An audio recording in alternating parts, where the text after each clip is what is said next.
বলি আরবি বিশ্ববিদ্যালয় করে দেন, টাকা লাগলে আমি দেব।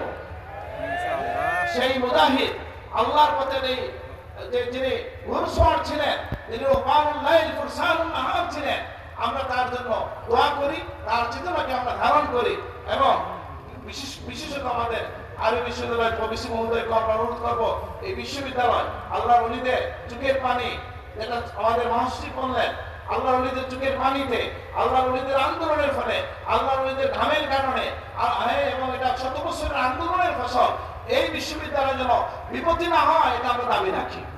এটা যেন আহলে সুন্নাত ওয়াল জামাতের আকীদাকে লালন করে, এটা আমরা চাই কিনা সেই দাবি আমরা জানাচ্ছি এবং আমরা সুদিনের আশায় আছি।